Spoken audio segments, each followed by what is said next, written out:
Okay, ચલો. આજનું chapter છે આપણું 13મા નંબરનું જીવાવરણ. જીવાવરણ એટલે કે બાયોસ્ફિયર. તો જીવાવરણ બાયોસ્ફિયર એટલે તમે કહી શકશો ખરા? આપણે પહેલાં મૃદાવરણ, પૃથ્વીનો પોપડો ભૂકવચ એ જોઈ લીધું. પછી આપણે જોયું જલાવરણ પણ જોઈ લીધું, હાઇડ્રોસ્ફિયર. અને પછી આપણે વાતાવરણ જે છે એ પણ જોઈ લીધું.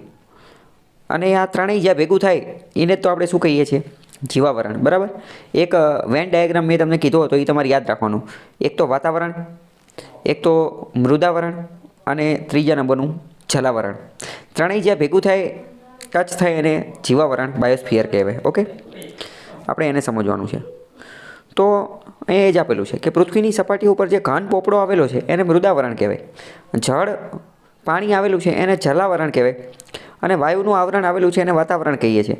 અને આ ત્રણેય પ્રકૃતિ રચિત છે. અને ત્રણેય જ્યાં ભેગા થાય અને એવી જગ્યા કે જ્યાં જીવન શક્ય હોય એને જીવાવરણ કહેવાય. હચિન્સ નામનો એક વ્યક્તિ છે, એ એવું કહે છે, એ જીવાવરણ બાયોસ્ફિયરની વ્યાખ્યા એવી આપે છે કે પૃથ્વીનો એ ભાગ કે જ્યાં જીવન શક્ય હોય તેને જીવાવરણ કહે છે. હચિન્સના મતે પૃથ્વીનો એ ભાગ કે જ્યાં જીવન શક્ય હોય તેને બાયોસ્ફિયર જીવાવરણ કહે છે. પણ આપણે ઓલરેડી સમજી ચૂક્યા છીએ કે જીવન જીવવા માટે શું, તો કે હવા, પાણી અને વાયુ જરૂરી છે. હવા વાતાવરણમાંથી મળે, પાણી અને ખોરાક બધું જરૂરી છે. તો એ આપણને ક્યાં ત્રણેય જ્યાં ભેગું થતું હોય ત્યાં જ મળે. ઓકે, હવે આપણો પહેલો ટોપિક છે ઇકોસિસ્ટમ. ઇકોસિસ્ટમ એટલે શું? ઇકોસિસ્ટમને ગુજરાતીમાં કહેવાય પારિસ્થિતિકી તંત્ર. ઇકોસિસ્ટમ ગુજરાતીમાં કહેવાય પારિસ્થિતિકી તંત્ર.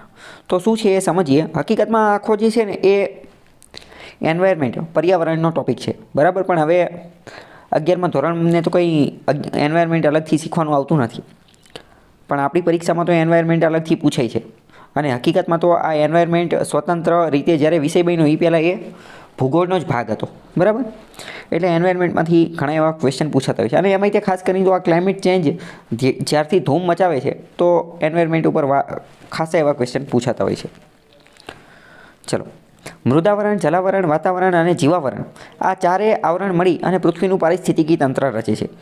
આ ચારેય જ્યાં ભેગા થાય ને, મૃદાવરણ, જલાવરણ અને વાતાવરણ અને જીવાવરણ, આ ચારેય જ્યાં ભેગા થાય એને એક આપણે જે છે એ ઇકોસિસ્ટમ કહે છે. બાયોસ્ફિયરને એને ઇકોસિસ્ટમ કહે છે. બરાબર. હવે આપણે જીવાવરણની વાત કરીએ તો જીવાવરણ જે છે એ 26 કિલોમીટર જેટલી ઊંચાઈ સુધી ફેલાયેલું છે પૃથ્વીની ઉપર જે છે એ 26 કિલોમીટર જેટલી ઊંચાઈ સુધી ફેલાયેલું છે. અને દરિયાની વાત કરીએ તો દરિયામાં લગભગ 9 કિલોમીટરની ઊંડાઈ સુધી જે છે એ ફેલાયેલું છે. મોટાભાગની જીવસૃષ્ટિ જે છે અહીંયા જ આવેલી છે. બરાબર. તો આપણે જીવાવરણ બાયોસ્ફિયરની વાત કરતા હતા. જીવાવરણ એટલે શું, તો કે જે કોઈ પણ જગ્યાએ જીવન શક્ય હોય તે. પૃથ્વી ઉપર શું બધી જ જગ્યાએ જીવન શક્ય છે? તો કે ના, બધી જગ્યાએ જીવન શક્ય નથી. અમુક એક્સ્ટ્રીમ કન્ડિશન છે કે અહીંયા આપણે જીવન ન જીવી શકીએ. જેમ કે અત્યંત ઠંડા વિસ્તાર હોય તો અહીંયા આપણે જીવન ન જીવી શકીએ. અત્યંત ગરમ વિસ્તાર હોય તો અહીંયા પણ આપણે જીવન ન જીવી શકીએ. પણ એવું નથી કે આપણે ન જીવી શકીએ એટલે કોઈ ન જીવી શકે.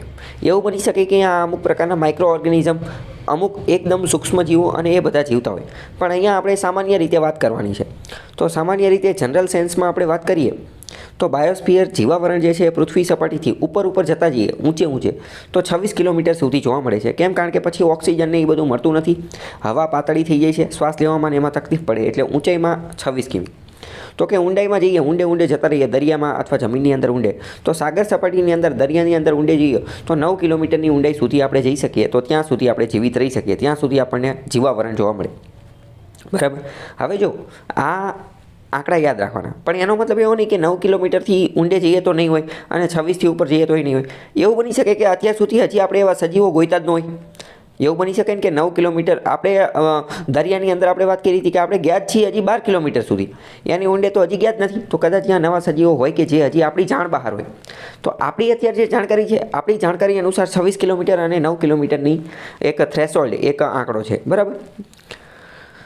દરિયાની અંદર વાત કરીએ તો માછલીને, શાર્કને, વહેલને, ઓક્ટોપસને આવું બધું જોવા મળતું હોય છે. તો મતલબ કે ભૂસપાટીની નીચે પણ કેટલીક જગ્યાએ કેટલાક મીટર ઊંડે સુધી જીવાવરણ છે.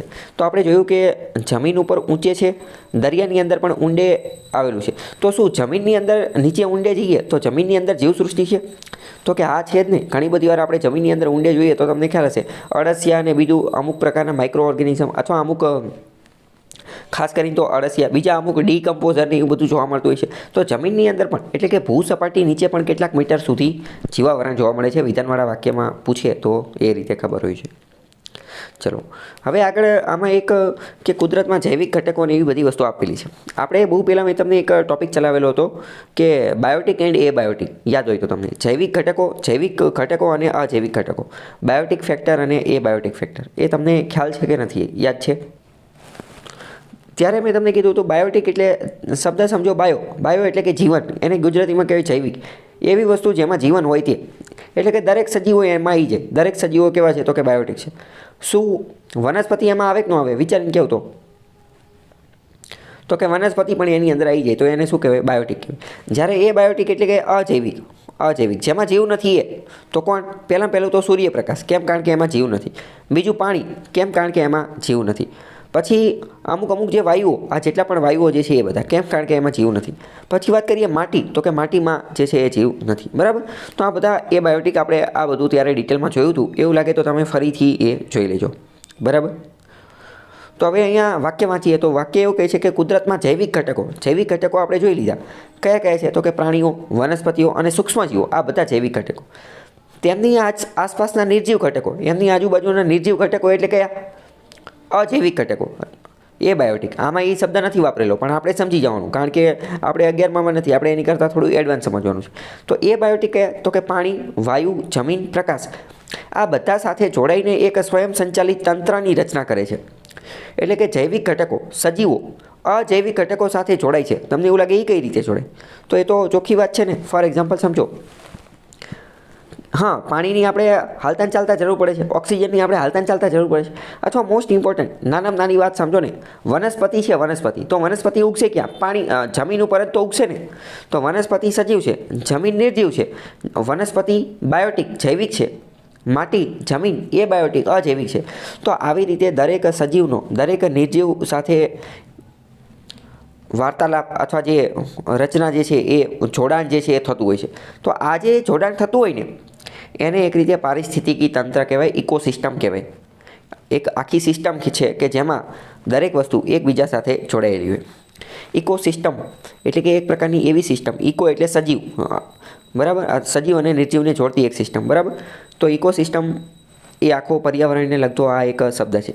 પણ તમે મોસ્ટ ઇમ્પોર્ટન્ટ તમે સમજતા હશો, ઇકોનોમીમાં અને બીજામાં પણ આ ઇકોસિસ્ટમ શબ્દ જે છે એ વાપરવામાં આવશે. એટલે હવે આપણે આ ઇકોસિસ્ટમ કીવર્ડ સમજીએ. ઇકોસિસ્ટમ કીવર્ડ ગમે આવે ને એટલે તમારે સમજી જવાનું કે આ એક આખી ચેઇનની વાત કરે છે, એક સાંકળની વાત કરે છે કે જેમાં બધી વસ્તુ વ્યવસ્થિત રીતે એકબીજા ઉપર આધાર રાખતી હશે અને એકબીજા સાથે જોડાયેલી હશે. જેમ કે તમે ઇકોનોમીમાં એક શબ્દ સાંભળેલો હશે, ગ્લોબલ સપ્લાય ચેઇન. તો ગ્લોબલ સપ્લાય ચેઇન શબ્દ શું કહે છે? એ શબ્દ એવું કહે છે કે વિશ્વમાં જ્યારે કોઈ મોટી વસ્તુ બને તો એના બધા પાર્ટ્સ, ફોર એક્ઝામ્પલ સમજો કે એક એરક્રાફ્ટ, એક વિમાન બને, એક હવાઈ જહાજ બને વિમાન, તો એના બધાય પાર્ટ કંઈ એક જ દેશમાં ન બનતા હોય, અમુક પાર્ટ અલગ અલગ દેશમાંથી આવતો હોય. એટલે એક રીતે એવું કહી શકાય કે એ ગ્લોબલ સપ્લાય ચેઇન, આખી દુનિયાના મોટા ભાગના દેશોનું એની અંદર યોગદાન હોય છે, તો એને ગ્લોબલ સપ્લાય ચેઇન કહેવાય. તો ગ્લોબલ સપ્લાય ચેઇન એ મજબૂત બનાવવી હોય તો શું હોવું જોઈએ? ઇકોસિસ્ટમ મજબૂત હોવી જોઈએ. ગ્લોબલ સપ્લાય ચેઇનને પણ શું એક રીતે ઇકોસિસ્ટમ જ કહી શકાય? તો કે હા, કહી શકાય. કારણ કે એમાં માની લો કે આપણે વિમાન બનાવી નાખ્યું પણ એમાંનો કોઈ એક પાર્ટ ખૂટે છે અને એ બીજા દેશવાળા દેવાની ના પાડે છે, તો ત્યાં સુધી આપણું એ કામ આગળ વધે નહીં. સમજાણું કે ન સમજાણું? તો કે ઇકોસિસ્ટમ શબ્દ એ ઇકોનોમીની અંદર પણ ઉપયોગમાં લેવાય, કોઈ પણ જગ્યાએ ઉપયોગમાં લેવાય. તો આપણે કીવર્ડના આધારે સમજી જવાનું કે આ કોની વાત કરતા હશે. બરાબર? હવે આપણે વાત કરીએ કે આ ઇકોસિસ્ટમ જે છે એ મુખ્યત્વે બે પ્રકારની છે. પણ એની પહેલાં આપણે આ બે પ્રકાર કયા છે એ આપણે જોઈએ. પહેલાં તો તમે સમજો કે સૌથી મોટી ઇકોસિસ્ટમ કઈ છે. પહેલાં તો બે પ્રકારની ઇકોસિસ્ટમ છે. મેં તમને બહુ પહેલાં ચલાવ્યું હતું. કઈ ઇકોસિસ્ટમ? જેમ કે જંગલ પ્રકારની ઇકોસિસ્ટમ, જેમ કે દરિયાઈ ઇકોસિસ્ટમ, જેમ કે રણ પ્રકારની ઇકોસિસ્ટમ, જેમ કે મેદાન પ્રકારની ઇકોસિસ્ટમ. ખ્યાલ આવ્યો? ઇકોસિસ્ટમ એટલે તો હવે ઇકોસિસ્ટમ શબ્દ આવે તો તમારે વિચારવાનું કે આ એકાદા અમુક ભાગની વાત કરે. એ યાદ રાખવા માટે તમે મોસ્ટ ઇમ્પોર્ટન્ટ ટોપિક યાદ રાખો. સમગ્ર મોટી ઇકોસિસ્ટમ કઈ છે? સૌથી મોટી ઇકોસિસ્ટમ કઈ છે? તો કે સૌથી મોટી ઇકોસિસ્ટમ છે અર્થ. આપણી પૃથ્વી ખુદ એક મોટી ઇકોસિસ્ટમ છે ને. સમજાણું? પ્રશ્ન પૂછે છે કે મોટી ઇકોસિસ્ટમ કેટલી હોઈ શકે? તો કે એ તો ગમે એટલી હોઈ શકે, એક ગ્રહ જેટલી પણ હોઈ શકે. જેમ કે પૃથ્વી એક સૌથી મોટી ઇકોસિસ્ટમ છે, બરાબર. તો પ્રશ્ન છે તો કે નાની ઇકોસિસ્ટમ કેટલી હોઈ શકે? તો કે નાની ઇકોસિસ્ટમ એક ઝાડ જેટલી પણ હોઈ શકે. એક ઝાડની પણ એક ઇકોસિસ્ટમ હોય કે ઝાડ એક ઉગતું હોય, નીચે માટી ને એ બધું હોય, પાણી ને એ બધું મળતું હોય. એ ઝાડની અંદર ઘણા બધા સજીવો રહેતા હોય, એ એટલે કે પક્ષીઓ ને બધા રહેતા હોય. એ પક્ષીઓ જે છે એ અમુક જીવજંતુઓને નીને ખાતા હોય. એ પક્ષીઓ મરતા હોય, એ પાછા માટીમાં જતા હોય. તો એક ઝાડ જેટલી એક નાની ઇકોસિસ્ટમ પણ હોઈ શકે. એક ખેતર જેટલી નાની ઇકોસિસ્ટમ પણ હોઈ શકે. સમજાણું કે ન સમજાણું? ઇન શોર્ટ, ઇકોસિસ્ટમ એટલે શું? ઇકોસિસ્ટમ એટલે કે એવી વસ્તુ કે જ્યાં સજીવો અને નિર્જીવો એટલે કે બાયોટિક અને એબાયોટિક બંને એકબીજા સાથે પરસ્પર પ્રક્રિયા કરતા હોય અને એકબીજા ઉપર આધાર રાખતા હોય. એ સિસ્ટમ એને કહેવાય ઇકોસિસ્ટમ. સૌથી મોટી ઇકોસિસ્ટમ કઈ? તો કે પૃથ્વી ખુદ એક સૌથી મોટી ઇકોસિસ્ટમ છે. અને નાની વાત કરીએ તો નાની તો ઘણી બધી હોઈ શકે, પણ આપણે મુખ્યત્વે વાત કરીએ તો ઇકોસિસ્ટમને બે ભાગમાં વહેંચવામાં આવે છે. એક તો પાર્થિવ પારિસ્થિતિકી તંત્ર, પાર્થિવ ઇકોસિસ્ટમ. પાર્થિવ એટલે કે ટેરેસ્ટ્રિયલ એટલે કે જમીની, એક જમીન ઉપર જોવા મળતી ઇકોસિસ્ટમ. અને બીજી કઈ? જલીય પારિસ્થિતિકી તંત્ર એટલે કે એક્વાટિક ઇકોસિસ્ટમ એટલે કે દરિયાની અંદર, પાણીની અંદર જોવા મળતી વ્યવસ્થા. દરિયાની અંદર જોવા મળતી એવું ન કહી શકાય, પાણીની અંદર, કારણ કે પાણી તો નદી, નાળા, નહેર એ બધામાં પણ હોય. તો આ બે મુખ્ય ઇકોસિસ્ટમ છે. ઇકોસિસ્ટમ ગમે ત્યારે શબ્દ આવે તો તમારે સમજી જવાનું, બરાબર. હવે સૌથી પહેલાં સમજીએ કે ટેરેસ્ટ્રિયલ જમીન પ્રકારની ઇકોસિસ્ટમ એક બહુ મોટો ભાગ થઈ ગયો. તો એની અંદર બીજા નાના ભાગ હશે. કયા નાના ભાગ? તો કે ઘાસના મેદાનની ઇકોસિસ્ટમ, રણ પ્રદેશની ઇકોસિસ્ટમ, અર્ધ શુષ્ક પ્રદેશોની ઇકોસિસ્ટમ, મેદાનની ઇકોસિસ્ટમ, બરાબર. એવી રીતે. તો હવે જલીય ઇકોસિસ્ટમ જે છે તો એમાં કઈ હશે? તો કે એમાં તળાવની ઇકોસિસ્ટમ, સરોવરની, મહાસાગરની, નદીના મુખ ત્રિકોણ પ્રદેશની. તો આવી બધી અલગ ઇકોસિસ્ટમ એટલે કે પારિસ્થિતિકી તંત્ર હશે. સમજાણું કે ન સમજાણું? નીચે જો ફોટો આપેલો છે, જેમ કે સમુદ્રની એક ઇકોસિસ્ટમ જે છે એ સમજાવેલી છે. તો પાણી ને એ બધું છે. તો પાણીમાં માછલી હોય, ઝૂ પ્લેન્કટન હોય, ફાઇટોપ્લેન્કટન હોય, અલગ બધી વસ્તુ જે છે એ હોય. ફાઇટોપ્લેન્કટન શું છે? તો ફાઇટોપ્લેન્કટન એક પ્રકારની વનસ્પતિ છે. આપણે સમજી ગયા હતા કે આ એ વનસ્પતિ છે કે જેનો ખાવા માટે માછલીઓ ઉપયોગ કરે છે. જ્યાં વધુ ફાઇટોપ્લેન્કટન જોવા મળતા હશે ત્યાં વધુ માછલીઓ જોવા મળતી હશે. વધુ ફાઇટોપ્લેન્કટન ક્યાં જોવા મળે? તો જ્યાં બે કરંટ, ઠંડા અને ગરમ બંને કરંટ જ્યાં ભેગા થતા હોય ત્યાં ફાઇટોપ્લેન્કટન વધુ જોવા મળે, અને એટલે જ માછલી ત્યાં વધુ જોવા મળે, બરાબર. ખ્યાલ આવ્યો કે ન આવ્યો? ઓકે, ચલો. તો આ આપણે આખી ઇકોસિસ્ટમ જે છે એ સમજી લીધી, બરાબર. હવે આપણે સમજવાનું છે કે આ જે ઇકોસિસ્ટમ જે છે ને એને આપણે થોડું સમજીએ. ઇકોસિસ્ટમની અંદર 3 અલગ પિરામિડ આવે. આખી ઇકોસિસ્ટમ જે છે ને એની અંદર 3 અલગ પિરામિડ આવે. એ આપણે પહેલાં જોઈ લઈએ. પણ એ જોતાં પહેલાં આપણે જે છે ને એ આહાર કડી જોઈ લઈએ. ફૂડ ચેઇન જે છે ને એ પહેલાં જોઈ લઈએ, બરાબર. ઓકે, ચલો. ફૂડ ચેઇન એટલે શું? તો એ આપણને ખબર જ છે. એટલે કે આહાર કડી, બે શબ્દ આવે. એક તો આહાર કડી એટલે કે ફૂડ ચેઇન, અને બીજું આવે વેબ, ફૂડ વેબ એટલે કે આહાર ઝાડ. પહેલાં આપણે આહાર કડી સમજીએ. આહાર કડી આપણે નાના ધોરણોમાં પણ આવતી જ હતી કે એક વસ્તુ બીજી વસ્તુને ખાય, બીજી વસ્તુ ત્રીજી વસ્તુને ખાય, ચોથી વસ્તુને ખાય, એ રીતે. પેજ નંબર 51માં આવો. એમાં જો ફૂડ ચેઇન, પહેલાં આપણે ફૂડ ચેઇન સમજીએ. જેમ કે પ્લાન્ટ, વૃક્ષ છે, તો વૃક્ષને કોણ ખાશે? હરણ વૃક્ષને ખાઈ જશે. અને હરણને કોણ ખાશે? સિંહ ખાશે. અને સિંહ જે છે એ મૃત્યુ પામશે એટલે માટીમાં પડી જશે, અને એ જ માટીમાં પાછો પ્લાન્ટ એટલે કે છોડ ઉગશે. પહેલાં તો એક વસ્તુ યાદ રાખો, ગમે આ કડી, ગમે આ ચેઇન, ગમે આ ચક્ર, ગમે આ સાયકલ શબ્દ આવે તો સમજવાનું કે આ શેની વાત કરતા હશે? કે આ એક રીતનું ચક્ર હશે કે એક જગ્યાએથી ચાલુ થશે પછી પાછું ત્યાં પૂરું થશે. આ એક રીતનું ચક્ર હશે. તો આ શું થયું? ફૂડ ચેઇન થઈ. ખબર પડી કે નહીં? નીચે બીજું એક ઉદાહરણ આપેલું છે પેજ નંબર 52 ઉપર. જેમ કે કોર્ન એટલે કે મકાઈ છે. તો કે મકાઈને કોણ ખાશે? તો કે ઉંદર ખાશે. ઉંદરને કોણ ખાશે? તો કે સાપ ખાશે. અને સાપને કોણ ખાશે? તો કે ઘુવડ ખાશે. ઘુવડ જે છે એ સાપને ખાઈ જશે. ઘુવડ વળી પાછું મરી જશે, માટીમાં જતું રહેશે, અને એ જ માટીમાં પાછી કોર્ન, મકાઈ ઉગશે. તો આ શું થઈ ગઈ? Food chain. ખબર પડી કે ન પડી? પણ હવે તમે વિચારો કે શું ઓરિજિનલ ઇકોસિસ્ટમની અંદર આટલું સરળ જોવા મળે છે? તો કે ના, આટલું સરળ નથી જોવા મળતું. કેમ? કારણ કે શું ઘાસને ખાલી હરણ જ ખાશે? તો કે ના, ઘાસને હરણ ન ખાય. મતલબ હરણ ખાય, પણ હરણ સિવાય બીજા ઘણા બધા લોકો ખાઈ શકે ને. બીજું લાયન છે, લાયન શું ખાલી હરણને જ ખાશે? તો કે ના, એ હરણ સિવાય પણ બીજા ઘણા બધાને ખાઈ શકે. સેમ એ જ વસ્તુ અહીંયા છે. એટલે કે ફૂડ ચેઇન આપણે આપણી સરળતા માટે સમજીએ છીએ, આપણે આપણી સરળતા માટે. જ્યારે ઓરિજિનલ ઇકોસિસ્ટમ જે છે, ઓરિજિનલ ઇકોસિસ્ટમ એ તો ઘણી બધી કોમ્પ્લેક્સ છે. એનો તો અભ્યાસ કરવો બહુ અઘરો છે, કારણ કે એમાં ગમીને ખાઈ લે, આપણે કંઈ ત્યાં ચેક કરવા જવાનું નથી. એટલે આ જે કોમ્પ્લેક્સ વસ્તુ જે છે ને, એને નામ આપ્યું ફૂડ વેબ, આહાર ઝાડ. કેમ? કારણ કે એ તો કરોડિયાની જેમ છે. એ કંઈ સીધી લીટીમાં ચાલશે નહીં, એ આડી અવળી લીટીમાં ચાલશે. ફૂડ વેબ અહીંયા આપેલી છે. જેમ કે આપણે સમજીએ કે માઉસ છે, ઉંદર ઘાસ ખાય, બરાબર? ઉંદર ઘાસ ખાય. ઉંદરને વળી કોણ ખાશે? તો કે સાપ ખાઈ જશે. પછી ઘાસ જે છે, તો ઘાસને વળી તીતીખોડો ઘાસ ખાશે ને, ગ્રાસ હોપર, એ પણ ઘાસને ખાશે. પછી વાત કરીએ રેબિટ, સસલું પણ ઘાસને ખાશે. તો મતલબ કે આમાં અરસપરસ આંતરક્રિયા થતી હશે, ગમે એ વસ્તુ ગમીને ખાશે. જે એકદમ સીધું નહીં ચાલતું હોય તો એને શું કહેવાય? Food web. નીચે બીજું ઉદાહરણ આપેલું છે, જેમ કે ઘાસને જીબ્રા પણ ખાઈ શકે, અને આ ગેઝેલ નામનું એક, અથવા તો સમજો કે હરણ પણ ખાઈ શકે. જ્યારે સિંહ જે છે, સિંહ જીબ્રાને, હરણને ગમીને ખાઈ શકે. તો આ જ્યારે આડી અવળી કોમ્પ્લેક્સ વસ્તુ હોય તો એને ફૂડ વેબ કહેવામાં આવે. ખબર પડી આટલી કે ન ખબર પડી? ચલો હવે આપણે સમજીએ આહાર શૃંખલા પેજ નંબર 45માં. તો પહેલી જ વસ્તુ આપેલી છે કે જીવાવરણ એક વૈશ્વિક તંત્ર છે. તો એ શું કહેવા માંગે છે? કે આ સમગ્ર પૃથ્વી એક બહુ મોટું જીવાવરણ છે, એવું કહી શકાય. મેં તમને પહેલાં જ સમજાવી દીધું, સમગ્ર પૃથ્વી એક બહુ મોટું જીવાવરણ છે. સમજાણું કે ન સમજાણું? આ જીવાવરણની અંદર જૈવિક અને અજૈવિક બે પ્રકારના ઘટકો હોય છે. બંને આપણે જોઈ લીધા.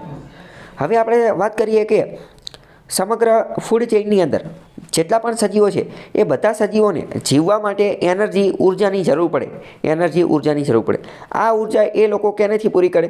તો કે ખોરાકથી અને શ્વસનથી. ખોરાક અને શ્વસન બંને દ્વારા એને ઉર્જા મળે. એક નાનામાં નાનું સજીવ હોય તોય ભલે, અને મોટું સજીવ હોય તો પણ ભલે, બરાબર? મોસ્ટ ઇમ્પોર્ટન્ટ વાત કરીએ તો પહેલાં તો વનસ્પતિ જે છે, વનસ્પતિ. ચાલો એની પહેલાં આપણે બીજી વાત કરીએ. મેં તમને બહુ પહેલાં કીધું હતું કે ઉર્જાનો સૌથી મોટો સ્ત્રોત કયો છે? ખ્યાલ છે ખરા તમને? રાઈટ, કે ઉર્જાનો સૌથી મોટો સ્ત્રોત કયો છે? સૂર્ય. સમગ્ર પૃથ્વી ઉપર જો કોઈ પણ જગ્યાએ ઉર્જા જતી હોય ને, તો એ સૂર્યમાંથી જ જાય છે. સૂર્ય જ સૌથી મોટા પિતાજી છે, સૂર્ય જ સૌથી મોટો સોર્સ છે. તો પહેલાં વાત કરીએ કે વનસ્પતિ એ સૂર્યની હાજરીમાં પોતાનો ખોરાક બનાવે છે પ્રકાશ સંશ્લેષણની પ્રક્રિયાથી. વનસ્પતિ સૂર્યપ્રકાશની હાજરીમાં પ્રકાશ સંશ્લેષણની પ્રક્રિયામાંથી કાર્બન ડાયોક્સાઇડનો ઉપયોગ કરી અને ખોરાક બનાવે છે. કાર્બન ડાયોક્સાઇડ લઈ લે, વાતાવરણમાંથી કાર્બન ડાયોક્સાઇડ લઈ લે, અને એમાંથી શું બનાવી નાખે? કાર્બોહાઈડ્રેટ્સ બનાવી નાખે. કાર્બોહાઈડ્રેટ્સ. અને એને ખાઈ જાય. કાર્બોહાઈડ્રેટ્સ એક ઉર્જાનો સૌથી મોટો સ્ત્રોત છે. કાર્બોહાઈડ્રેટ્સ ઉર્જાનો સૌથી મોટો સ્ત્રોત છે. હું 2-3 શબ્દ બોલું છું, એમાં ઘણા બધા પ્રશ્ન પૂછાશે કે વનસ્પતિ પ્રકાશ સંશ્લેષણ ફોટોસિન્થેસિસની પ્રક્રિયાથી પોતાનો ખોરાક બનાવે છે. કોની મદદથી? તો કે કાર્બન ડાયોક્સાઇડથી. એટલે કે વનસ્પતિ વાતાવરણમાંથી કાર્બન ડાયોક્સાઇડ લઈ લે, સૂર્યપ્રકાશની હાજરીમાં પ્રકાશ સંશ્લેષણની પ્રક્રિયા કરે, અને આ જે કાર્બન ડાયોક્સાઇડ જે છે એને કાર્બોહાઈડ્રેટ્સમાં ફેરવી નાખે. શેમાં ફેરવી નાખે? કાર્બોહાઈડ્રેટ્સમાં. ખબર પડી કે ન પડી? અમુક વસ્તુ તમને ખબર હશે, કાર્બોહાઈડ્રેટ્સવાળી નહીં ખબર હોય તો એ તમારે યાદ રાખવાનું. પ્રશ્ન પૂછી જશે કાર્બન ડાયોક્સાઇડનું શેમાં રૂપાંતરણ થાય છે? કાર્બોહાઈડ્રેટ્સમાં. ઓકે, ખ્યાલ આવ્યો કે નહીં? તો એક રીતે જોઈએ તો વનસ્પતિ પોતાનો ખોરાક જાતે બનાવે છે, એને બીજા કોઈ વસ્તુની જરૂર નથી. એટલે એને ઓટોટ્રોપ્સ કહેવામાં આવે, અથવા સ્વ ઉત્પાદક કહેવામાં આવે.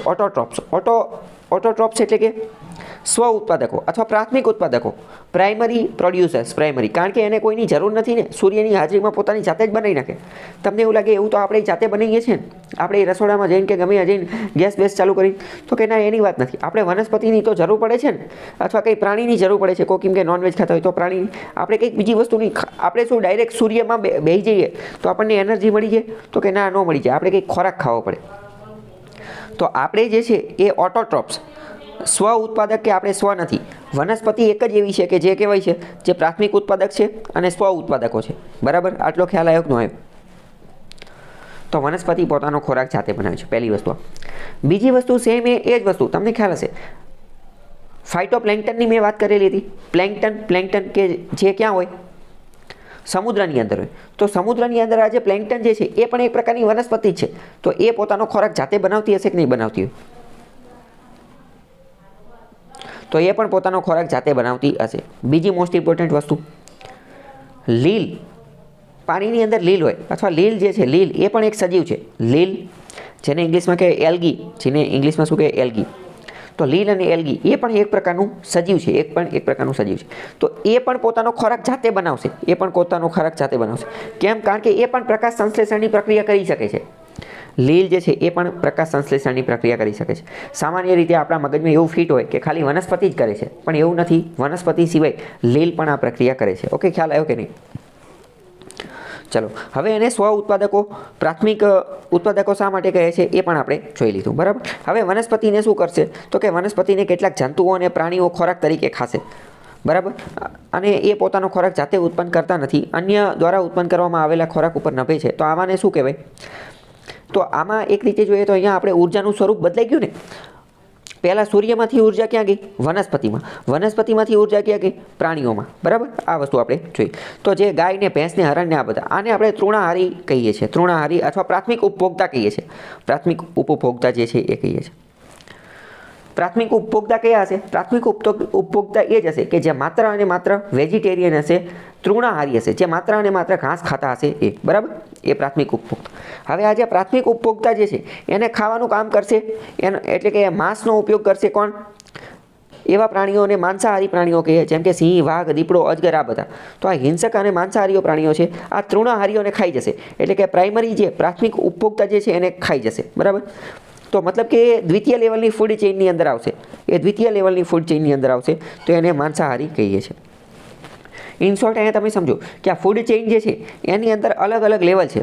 પહેલું લેવલ, બીજું લેવલ, ત્રીજું લેવલ. કે સૌથી પહેલું લેવલ તો સૂર્યનું છે. એની પછી બીજા લેવલનું કયું છે? તો કે વનસ્પતિનું અથવા લીલનું પણ લઈ શકાય, કે જે પોતાનો ખોરાક જાતે બનાવતા હોય એ, એટલે કે જે પ્રાઇમરી હોય એ. પ્રાઇમરીમાં તો મુખ્યત્વે વનસ્પતિ જ આવશે.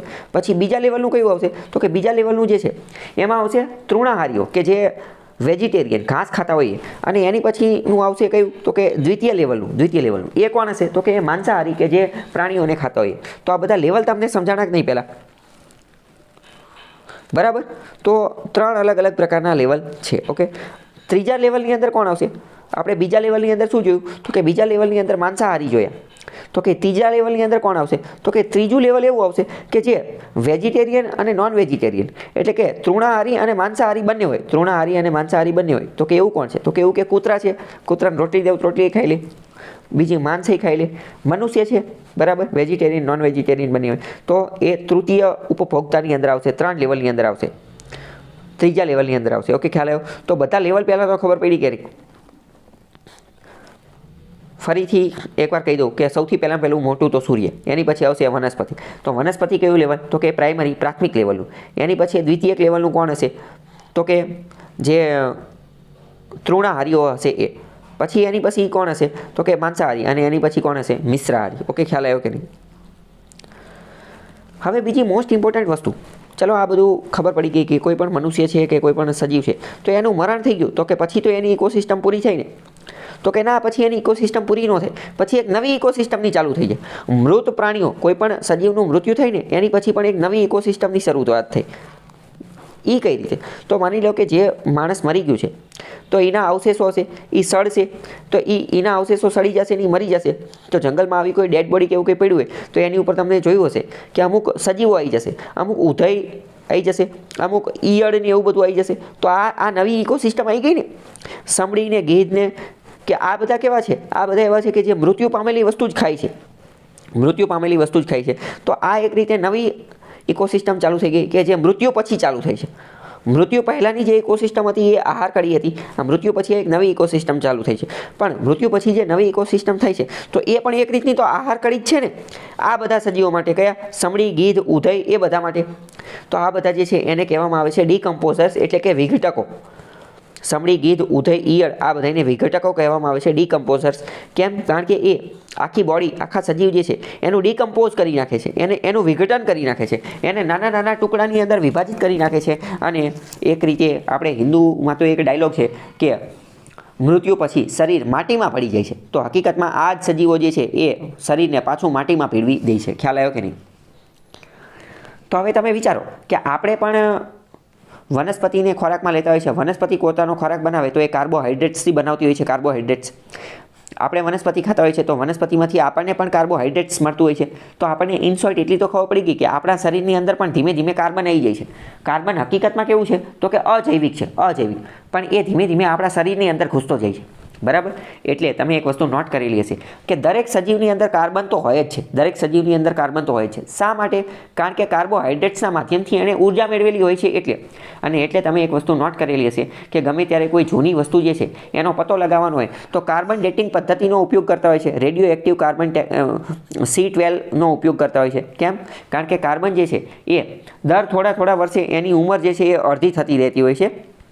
તો એના આધારે પતો લગાવતા હોય તો આપણે જોયું કે દરેક સજીવમાં કાર્બન તો હશે જ તે. તો આ બધી વસ્તુ એકબીજાને કઈ રીતે કનેક્ટેડ છે હકીકતમાં જોઈએ કે કાર્બન ડેટિંગ ટેકનિક તો એ તો હિસ્ટ્રીમાં વાપરવામાં આવે, પણ એનું આપણે અહીંયા કઈ રીતે સમજાય એક ખ્યાલ આવ્યો કે ન આવ્યો? ઓકે, ચાલો. તો આવી રીતે જે છે એ અલગ અલગ ટોપિક, અલગ અલગ લેવલ જે છે જોવા મળે, બધા લેવલ જે છે એ આપણે જોઈ લીધા. ફૂડ ચેઇન અને ફૂડ વેબ શું છે એ પણ આપણે જોઈ લીધું. બરાબર. આટલામાં કંઈ ડાઉટ હોય તો પૂછો. હવે આપણે ફૂડ ચેઇન જોઈ લીધી છે. આપણે જોઈ લીધું કે ફૂડ ચેઇનમાં અલગ અલગ વસ્તુ હોય. બરાબર. એ બધી વસ્તુ આપણે જોઈ લીધી. હવે આજે આખી ઇકોસિસ્ટમ ને ફૂડ ચેઇન એ બધું જે છે ને એના આધારે 3 અલગ અલગ પ્રકારના પિરામિડ બનાવવામાં આવે છે. 3 અલગ અલગ પ્રકારના પિરામિડ બનાવવામાં આવે છે. તો આ આપણે ત્રણેય પિરામિડ વિશે આપણે સમજીએ. પહેલા પિરામિડની એક ખાસિયત જો, પિરામિડ ચાલુ નીચેથી થાય. એકદમ નીચેની વસ્તુ જે છે ને, જેમ કે જો પેજ નંબર 16 ઉપર જે છે તો એમાં આજે 10,000 કિલો કેલરી લખેલી છે. આ ગાજરની એ બધું દોરેલું છે નીચે. કોઈ પણ પિરામિડ હોય એની શરૂઆત ક્યાંથી થાય? નીચેથી થાય. મોસ્ટ ઇમ્પોર્ટન્ટ, મગજમાં ફિટ કરી દો. 3 અલગ અલગ પ્રકારના પિરામિડ છે. તો એનર્જી એટલે કે ઉર્જાનો, એક નંબર એટલે કે સંખ્યાનો, અને એક બાયોમાસ એટલે કે દ્રવ્ય એટલે કે વજનનો. ત્રણેય આપણે જોઈએ. પણ પહેલાં આપણે જોઈએ એનર્જી એટલે કે ઉર્જાનો પિરામિડ. આપણે જોયું કે કોઈ પણ સજીવ છે, દરેક સજીવને ખાવા માટે ઉર્જાની જરૂર, જીવવા માટે, જીવન જીવવા માટે ઉર્જાની જરૂર પડે છે. આ ઉર્જા માટે ખોરાક ખાવાનું ખાય છે અથવા તો શોષણ કરે છે, અને બંને કરે છે આમ તો. બરાબર. આપણે આહાર કડી જોઈ લીધી કે સૌથી મોટો સોર્સ તો સૂર્ય છે. સૂર્યમાંથી એનર્જી કોણ મેળવે? વનસ્પતિ. વનસ્પતિમાંથી કોણ મેળવે? તૃણાહારી. તૃણાહારીમાંથી કોણ મેળવે? માંસાહારી. માંસાહારીમાંથી એમાંથી પછી કોણ મેળવે? તો કે મિશ્રાહારી. ઓકે. આ આખી ચેઇન આપણે જોઈ લીધી. હવે મોસ્ટ ઇમ્પોર્ટન્ટ મારો ક્વેશ્ચન તમારે વિચારીને કહેવાનું. સૂર્યમાંથી એનર્જી વનસ્પતિમાં જશે, વનસ્પતિમાંથી એની નીચેના સજીવમાં જશે, એની નીચે પ્રાણીમાં જશે, અલગ અલગ જશે. તો તમે વિચારીને કહો, શું આજે એનર્જી ટ્રાન્સફર થશે? એક રીતે એનર્જી ટ્રાન્સફર થાય છે ને, તો શું આજે એનર્જી ટ્રાન્સફર થશે એ દરેક જગ્યાએ એક સમાન હશે કે અલગ અલગ હશે? પહેલો જવાબ તમારો બિલકુલ સાચો કે સમાન નહીં હોય, અલગ અલગ હશે. સમાન નહીં હોય, અલગ અલગ હશે.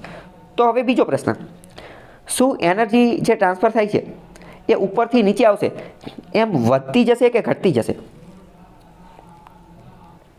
ઉપરથી નીચે આવશે એમ એનર્જી ઘટતી જશે. કેમ? કારણ કે તમે ખુદ વિચારો ને, આપણે જોયું કે સૂર્ય સૌથી મોટો સોર્સ છે એનર્જીનો. તો સૂર્યમાંથી જેટલી એનર્જી, જેટલી ઉર્જા આવશે, શું વનસ્પતિ એ બધી લઈ લેશે? તો કે ના, નહીં લઈ લે. એટલી તો વનસ્પતિની તાકાત કે એટલી તો એની ઓકાત પણ નથી કે બધી એનર્જી લઈ શકે. બરાબર. એટલે સૂર્યની જેટલી એનર્જી હશે એ બધી એનર્જી એ લઈ શકશે નહીં. તો કેટલી લેશે? હવે આ એક એનર્જી માટેનો એક સિદ્ધાંત છે, એ લિન્ડમેન નામના વ્યક્તિ આપેલો હતો. તો લિન્ડમેન નામનો જે Lindeman's law of percentage, Lindeman's law of energy, લિન્ડમેને એવું કીધું કે જે કોઈ પણ એનર્જી હોય ને એ બધી પૂરેપૂરી તો ન લઈ શકે. એનો ખાલી 10% ભાગ જ આપણે લઈ શકીએ. આપણે એટલે કે કોઈ પણ સજીવ 10% ભાગ જ લઈ શકે. તો ફોર એક્ઝામ્પલ સમજો કે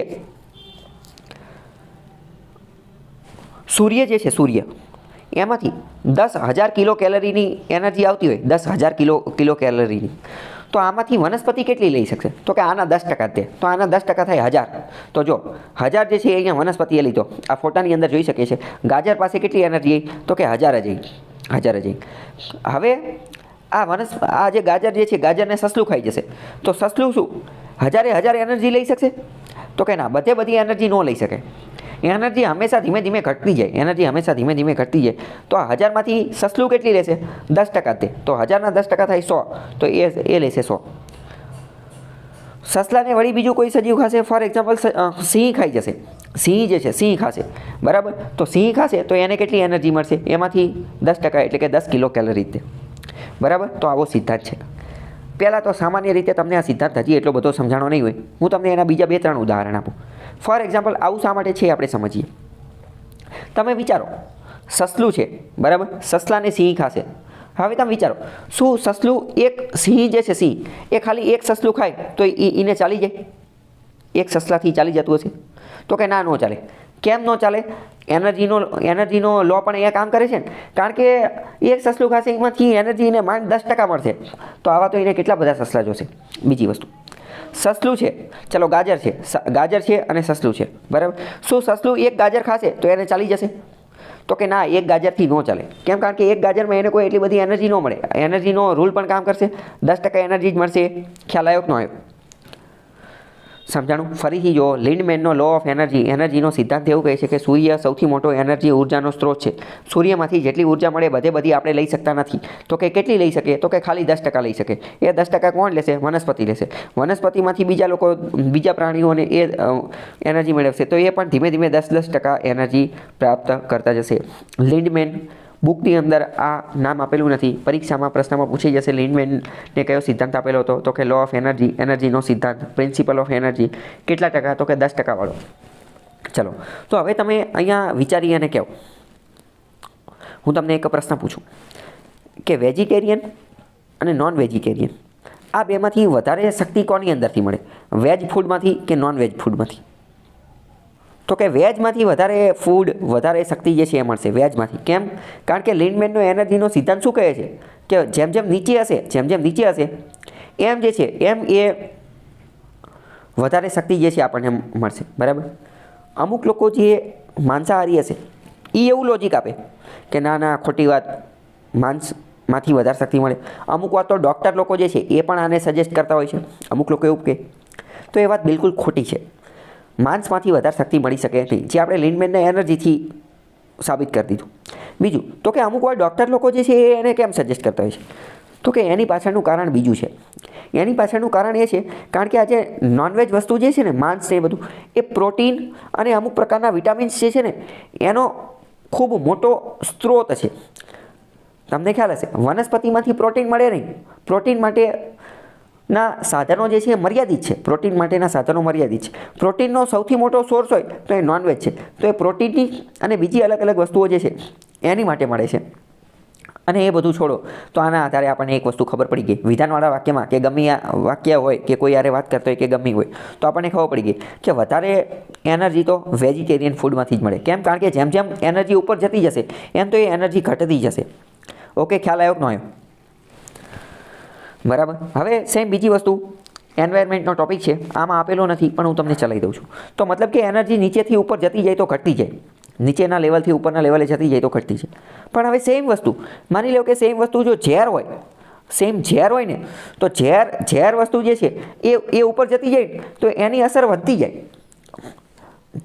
ઝેર વસ્તુ જો આગળ વધતી જાય તો એની અસર વધતી જાય. મતલબ કે એ કઈ રીતે? ફોર એક્ઝામ્પલ, માની લો કે વનસ્પતિની અંદર કોઈ ઝેરી વસ્તુ આવી ગઈ. તમને એવું લાગે કઈ રીતે? તો કે આપણે પેસ્ટિસાઇડ્સનો ઉપયોગ કરીએ છીએ, જંતુનાશક દવાઓનો ઉપયોગ કરીએ છીએ. તો આ જંતુનાશક દવાઓ ધીમે ધીમે જમીનમાં ઉતરશે, અથવા તો પાણી, નદીના પાણી કે સમુદ્રના પાણી, કોઈ પણના પાણી દ્વારા વહી અને ધીમે ધીમે જમીનમાં જવાની જ છે.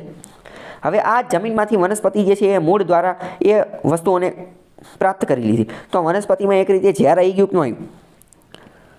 તો કે હા, આવી ગયું. હવે વનસ્પતિને કોણ ખાશે? તો કે એની ઉપરનું તૃણાહારી ખાશે. તો હવે વનસ્પતિ ઉપર ઝેરની જેટલી અસર થશે ને એની કરતાં ઘણી વધારે અસર તૃણાહારીમાં થશે. એની કરતાં વધારે અસર કોનામાં થશે? તૃણાહારીમાં. હવે તમે વિચારો, તૃણાહારીને વળી પાછું માંસાહારી ખાશે તો ઝેરની વધારે અસર કોનેમાં થશે? તૃણાહારીમાં, વનસ્પતિમાં કે માંસાહારીમાં? માંસાહારીમાં. ખબર પડી કે ન પડી? તો ધીમે ધીમે જે છે, મતલબ કે જેમ જેમ ઉપરના લેવલે જતા જશું એમ જે ઝેરી વસ્તુ હશે એની પ્રમાણ જે છે એ વધતી જશે. તો આની માટે નોટબુકની અંદર શબ્દ લખી નાખો. આની માટે કીવર્ડ છે એન્વાયરમેન્ટની ટોપિકની અંદર બાયોમેગ્નિફિકેશન. શું નામ છે? બાયોમેગ્નિફિકેશન. આની ઉપર ઘણી બધી વાર પ્રશ્ન પૂછાઈ ગયેલો છે, બાયોમેગ્નિફિકેશન. આજે મેગ્નિફિકેશન શબ્દનો મતલબ શું થાય? તો મેગ્નિફાયર ગ્લાસ આવે. મેગ્નિફિકેશન એટલે બિલોરી કાચ. નાનપણમાં પ્રયોગ આપણે આવતો હતો કે કોઈ પણ વસ્તુને જોઈએ તો મોટી દેખાડે, તો બિલોરી કાચને સાયન્સની ભાષાની અંદર કહેવાય મેગ્નિફિકેશન ગ્લાસ. તો હવે તમે કીવર્ડ સમજ્યા. બાયોમેગ્નિફિકેશન શા માટે કીધું? બાયોમેગ્નિફિકેશન એટલા માટે કીધું કારણ કે એક સજીવમાંથી બીજા સજીવમાં, નાના સજીવમાંથી ઉપરના મોટા સજીવમાં થાય તો એની એનર્જી કેવી થાય છે? એનું ઝેર વધી જાય છે. એટલે કે બિલોરી કાચની જેમ મોટું થઈ જાય છે. ખ્યાલ આવ્યો કે ન આવ્યો? પ્રશ્ન પૂછાઈ જશે કે પેસ્ટિસાઇડ્સ ધીમે ધીમે વનસ્પતિની અંદર ઘૂસી રહ્યા છે, અથવા પેસ્ટિસાઇડ્સ અથવા તો આ પ્રકારની ઝેરી દ્રવ્યો ધીમે ધીમે સજીવ સૃષ્ટિમાં અંદર દાખલ થઈ રહ્યા છે, સજીવની ફૂડ ચેઇન આહાર શૃંખલાની અંદર દાખલ થઈ રહ્યા છે, તો અહીંયા કઈ પ્રકારની ઘટના જોવા મળશે? તો બાયો મેગ્નિફિકેશનની ઘટના જોવા મળશે. ખ્યાલ આવ્યો કે ન આવ્યો? ઓકે, બાયો મેગ્નિફિકેશન કીવર્ડ સમજાશે, ગમે ત્યારે આવશે પ્રશ્ન ડીલ કરી શકશો. કોન્સેપ્ટ મેં તમને સમજાવી દીધો છે. આની જેવો બીજો જે કીવર્ડ છે બાયો એક્યુમ્યુલેશન, એ શબ્દ પણ તમે લખી નાખો, એ પણ અમે લખેલો છે. Bio accumulation. બાયો એક્યુમ્યુલેશનનો મતલબ શું થાય? તો કે બાયો એક્યુમ્યુલેશનનો મતલબ થાય, એક્યુમ્યુલેટનો મતલબ શું થાય? તો કે એક્યુમ્યુલેટનો મતલબ થાય સંગ્રહ કરવું.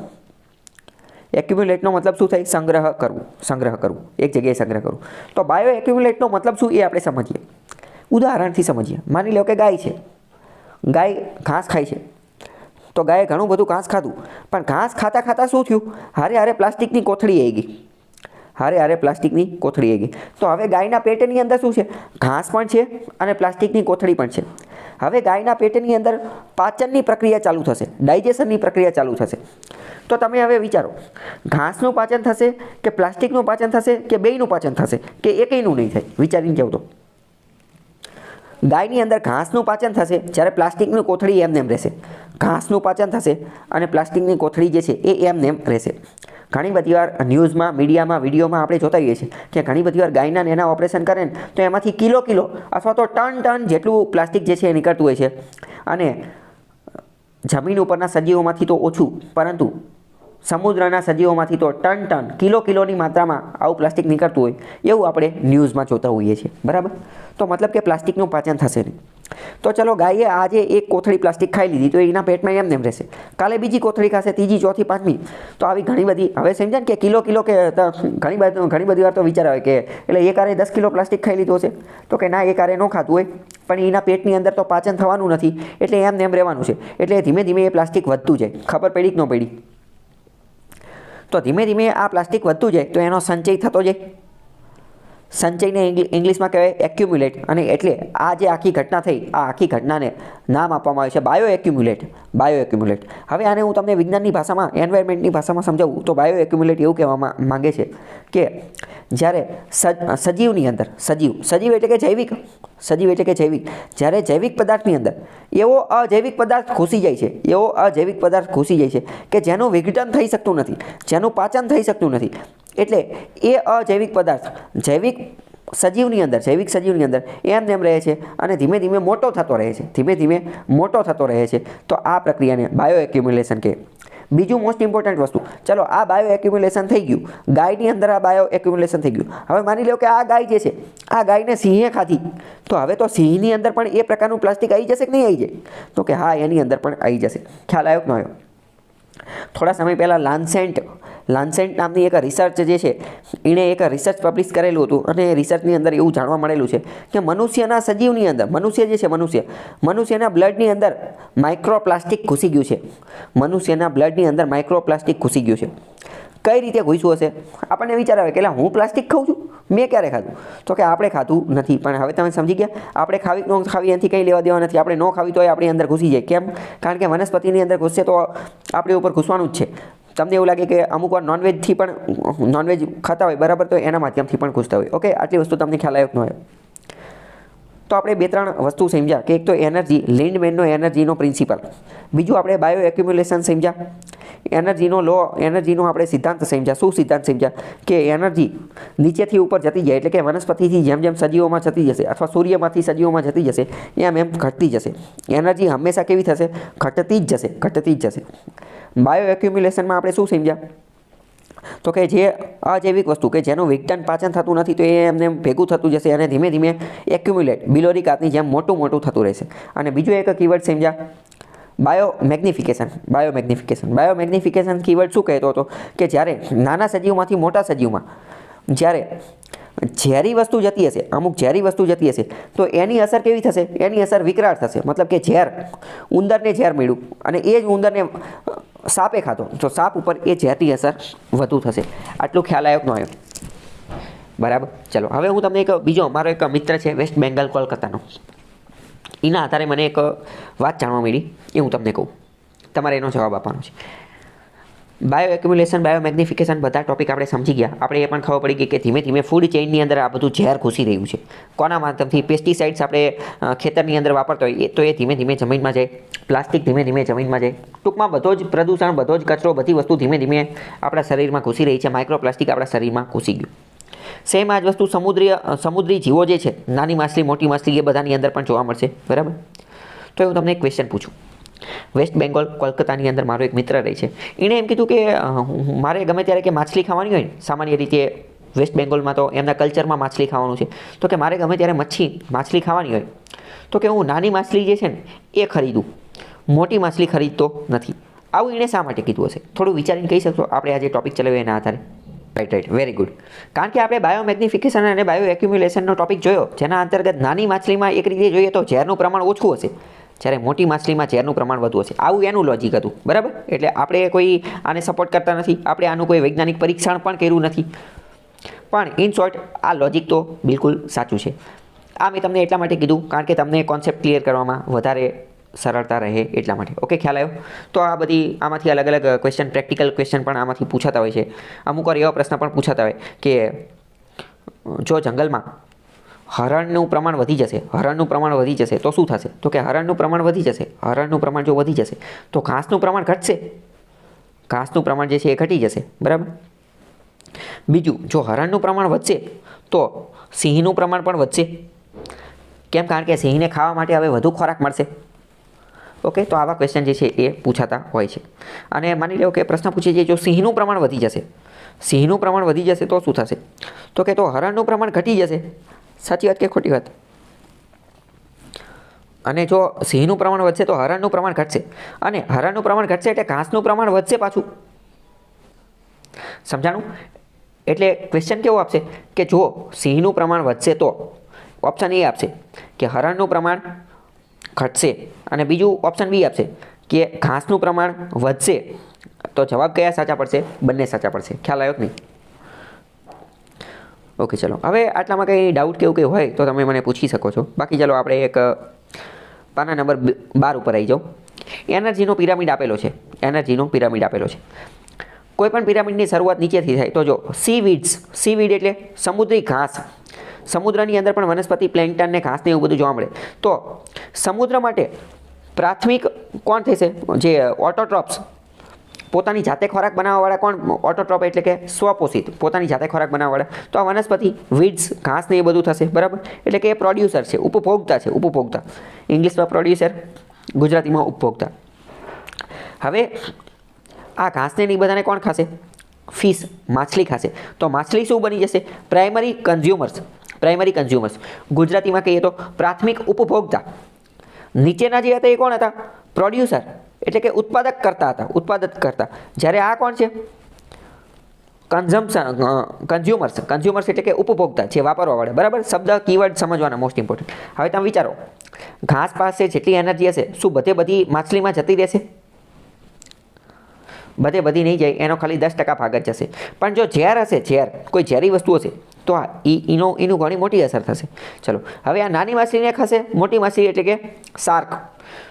તો એનર્જી કેટલી જશે? તો કે 10% જશે. આ શાર્કને બહુ મોટી માછલી ખાશે, વહેલ, તો એમાં પણ એનર્જી કેવી જશે? ઓછી જશે. ઓકે, ખ્યાલ આવ્યો કે નહીં? તો આખી એનર્જી પિરામિડ સમજાણું કે ન સમજાણું?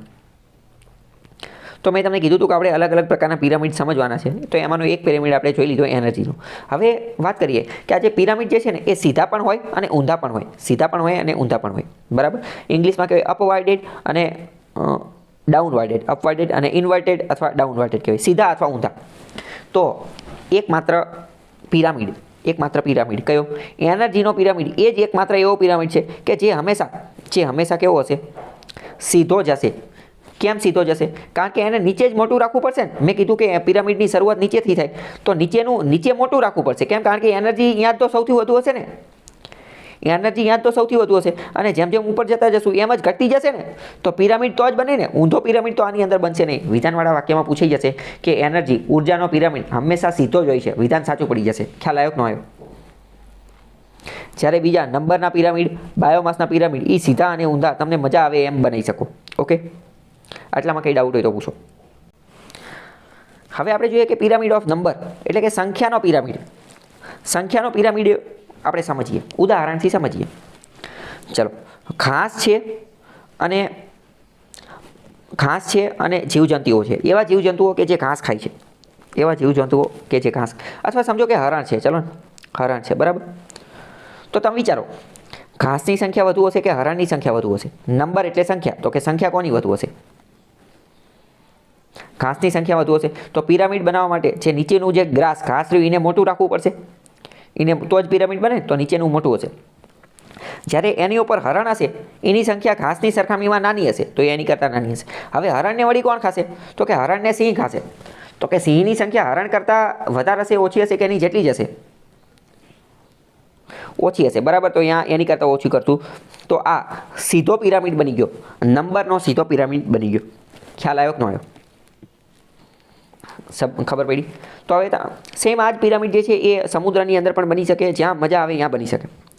તો હવે તમને પ્રશ્ન થશે કે આ તો સીધો બન્યો, તમે તેમ કીધું તો ઊંધો પણ બને, તો ઊંધો કઈ રીતે બને એ આપણે જોઈએ. ફોર એક્ઝામ્પલ સમજો કે ખાલી એક વૃક્ષ જ લઈએ, એક વૃક્ષ લઈએ. તો નીચે વૃક્ષ રહ્યું, બરાબર, એક વૃક્ષ, ઓનલી વન ટ્રી, એક વૃક્ષ. તો વૃક્ષ તો એક જ છે, તો નીચે નાનું બનશે, નીચે જે છે નાનું બનશે, નીચે નાનું બનશે. અહીંયા આપણે નંબરની વાત કરીએ છીએ, બરાબર, નંબરની. તો નીચે નાનું બનશે. પણ એ એક વૃક્ષની અંદર તો કેટલા બધા લોકો રહેતા હશે? ઘણા બધા પક્ષીઓ, ઘણા બધા જીવજંતુઓ. તો વૃક્ષની સંખ્યા વધારે હશે કે પક્ષીઓની સંખ્યા વધારે હશે? પંખીઓની સંખ્યા જ વધારે છે, કારણ કે એક વૃક્ષની અંદર 50, 100, 200, 500 પક્ષીઓ જે છે એ રહેતા હોઈ શકે છે. તો વૃક્ષનું પિરામિડ પહેલાં નીચે નાનું હશે અને ઉપર મોટું થશે. તો આ પિરામિડ કેવો? ડાઉનવર્ડ અથવા ઊંધો બનશે કે નહીં બને? સમજાણું? ચલો બીજું ઉદાહરણ લઈએ. આપણે જોયું કે મનુષ્યના મૃત્યુ પછી એક નવી ઇકોસિસ્ટમની રચના થઈ છે. ફોર એક્ઝામ્પલ માની લો કે સિંહનું મરણ થઈ ગયું, તો સિંહ મરી ગયો. હવે સિંહની ડેડ બોડી છે, તો સિંહની ડેડ બોડી એ એક છે, નંબર એનો એક છે ને, એનો નંબર એક છે. પણ હવે એ ડેડ બોડીને ખાવાવાળા વિઘટકો કેટલા હશે? ઈયળ, બીજા નાના નાના સૂક્ષ્મ જીવો, ગીધ, એ બધા એક કરતાં વધારે છે કે ઓછા હશે?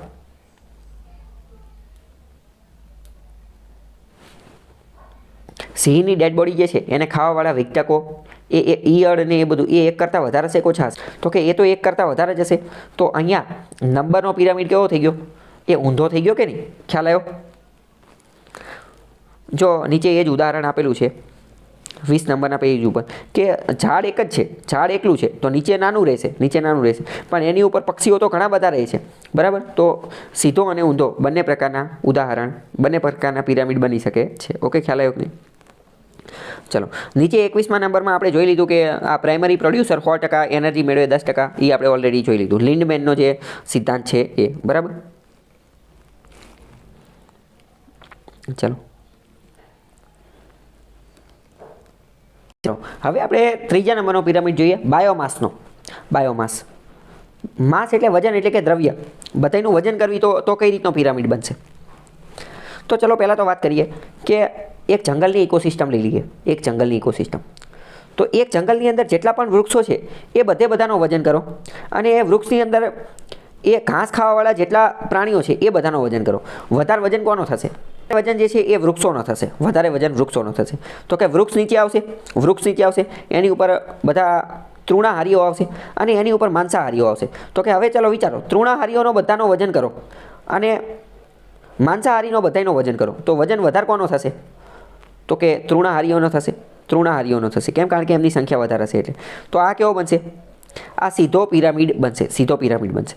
તો કે બાયોમાસ એટલે કે એમનું દળ, એમનું વજનનો પિરામિડ કરો તો એ સીધો બને.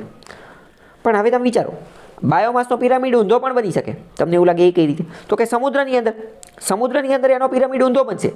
કઈ રીતે? કારણ કે સમુદ્રની અંદર પહેલાં તો શું હશે?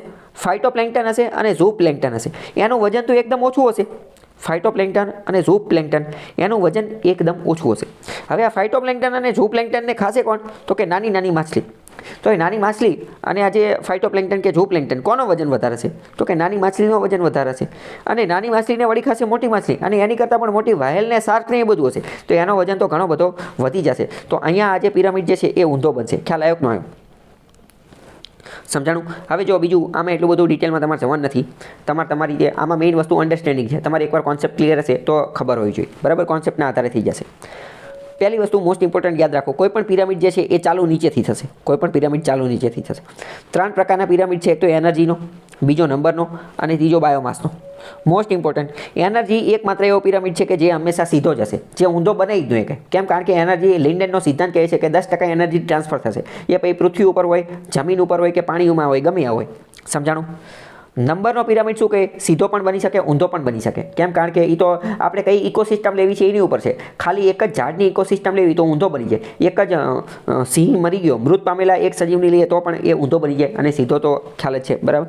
અને વાત કરીએ બાયોમાસની ઇકોસિસ્ટમ, બાયોમાસનો પિરામિડ, એ પણ સીધો અને ઊંધો બની શકે. જમીન ઉપર કેવો બનશે? સીધો બનશે. સમુદ્રની અંદર, પાણીની અંદર ઊંધો બનશે. ખ્યાલ આવ્યો કે ન આવ્યો? પારિસ્થિતિકી તંત્રમાં ઉર્જાનો પ્રવાહ એટલે કે એનર્જી ફ્લો ઇન ઇકોસિસ્ટમ. તો કે ઉર્જા કઈ રીતે ચાલે છે? તો આપણે એનર્જી માટેનો પિરામિડ ઓલરેડી જોઈ લીધો, લિન્ડેનનો સિદ્ધાંત જોઈ લીધો. તો એ બધી વસ્તુ આની અંદર સમજાવેલી છે, બરાબર? હવે બીજી વાત કરીએ કે અમુક પ્રકારના ચક્ર જોવા મળે, જેમ કે જળચક્ર. જળચક્ર એટલે કે વોટર સાયકલ આપણે ઓલરેડી જોઈ ચૂક્યા છીએ કે પહેલાં સમુદ્રના જળમાંથી બાષ્પ બને, વરાળ બને, વાદળા બને, વરસાદ આવે, એ જ વરસાદ પાયો સમુદ્રમાં જાય. તો એ જળચક્ર છે, બરાબર? આખી વસ્તુ જે ગોળ ગોળ ફરે એ. ઓકે, ચલો. તો વોટર સાયકલ આપણે જોઈ લીધું. સેમ એવી જ રીતનું કાર્બન ચક્ર છે, એવી જ રીતનું ઓક્સિજન ચક્ર છે, નાઇટ્રોજન ચક્ર છે, ઉર્જા ચક્ર છે, આ બધી વસ્તુ. ચલો, ઉર્જા ચક્ર આપણે જોઈ લીધું, બરાબર? કે સૂર્યમાંથી ઉર્જા આવે છે, બરાબર? પછી ધીમે ધીમે એમાંથી ક્યાં જાય? વનસ્પતિમાં જાય, માટીમાં નહીં બધે જાય. અને મનુષ્ય રીતે પછી મરી જશે, પછી તો માટીમાં જ એકઠા ભેગો થઈ જશે. અને એ જ માટીમાંથી પછી અલગ અલગ એનર્જી મળતી હોય છે. જેમ કે તમને ખ્યાલ હશે કે ક્રૂડ ઓઇલ ને એ બધું મળતું હશે, ક્રૂડ ઓઇલ ને એ બધું, બરાબર? તો એ ક્રૂડ ઓઇલ ને એ બધું બને છે ક્યારે? નેચરલ ગેસ ને એ બધું, કે સજીવોની બધા કોહવાય તો એના કારણે જ મળે છે. પણ એ તો ભાઈ લાખો કરોડો વર્ષની પ્રક્રિયા છે. પણ ટૂંકમાં છે આખું એક ચક્ર. તો કાર્બન ચક્ર આપણે જોઈ લીધું. કાર્બન ચક્ર થોડું ઘણું જોઈ લીધું. અત્યારે હું તમને ફરીથી કહું કે વનસ્પતિમાં શું હતું? વનસ્પતિ સૂર્યપ્રકાશની હાજરીમાં પ્રકાશ સંશ્લેષણની પ્રક્રિયાથી કાર્બન ડાયોક્સાઇડ જે છે એ એનો ખોરાક તરીકે ઉપયોગ કરશે. અને કાર્બન ડાયોક્સાઇડમાંથી શું બનાવશે? કાર્બોહાઈડ્રેટ્સ બનાવશે. આ કાર્બોહાઈડ્રેટ્સ જે છે એ આપણે વનસ્પતિ ખાઈશું એટલે સજીવની અંદર આવી જશે. સજીવનું જ્યારે મૃત્યુ પામશે એટલે વળી પાછું વાતાવરણમાં પાછું છૂટું થઈ જશે. ખ્યાલ આવ્યો? તો કાર્બન ચક્ર થઈ ગયું. સેમ એવી રીતે ઓક્સિજન ચક્ર, નાઇટ્રોજન ચક્ર, ઉર્જા ચક્ર ને એ બધા આપણે ચક્ર જોવાના છે. ઇન શોર્ટ આ બધા ચક્ર શું છે એ સમજીએ. તો અત્યારે મેં તમને જે ચલાવ્યું ને તે કે ચક્ર શું છે? તો કે જૈવિક એટલે કે સજીવો અને અજૈવિક એટલે કે નિર્જીવો, એ બંનેને જોડતી કડી છે. એ બંનેને જોડતી કડી કઈ છે? એ બંનેને જોડતી કડી એ આ ચક્ર છે. જેમ કે કાર્બન ચક્ર, તો કે કાર્બન શું છે? કાર્બન એ અજૈવિક બાબત છે, અજૈવિક છે. પણ એ સજીવની અંદર ઘૂસવાની કોશિશ કરશે તો ત્યારે એને ચક્રની જરૂર પડશે. વોટર, પાણી શું છે? પાણી અજૈવિક છે, પણ એને સજીવની અંદર ઘૂસવું છે તો ત્યારે ચક્રની જરૂર પડશે. સમજાણું કે ન સમજાણું? ઓકે, ચલો. તો વનસ્પતિ અને પ્રાણી ચક્ર એ બધું આપેલું છે. સૂર્યપ્રકાશમાંથી મળતી ઉર્જા પર આધારિત છે. પ્રકાશ સંશ્લેષણ દરમિયાન કાર્બન ડાયોક્સાઇડને, ઓક્સિજનને એ બધું મુક્ત કરે છે એ બધું. ઓકે, ખ્યાલ આવ્યો ન? ચલો, અહીંયા હું તમને એક બીજી વાત કહી દઉં. ચલો, પ્રશ્ન પૂછું છું હું તમને કે વનસ્પતિ શ્વસનમાં કયા વાયુનો ઉપયોગ કરે છે? વનસ્પતિ શ્વસનમાં, ચલો, સામાન્ય રીતે લોકોને એવું લાગતું હોય કે વનસ્પતિ શ્વસનમાં કાર્બન ડાયોક્સાઇડ વાયુનો ઉપયોગ કરે છે.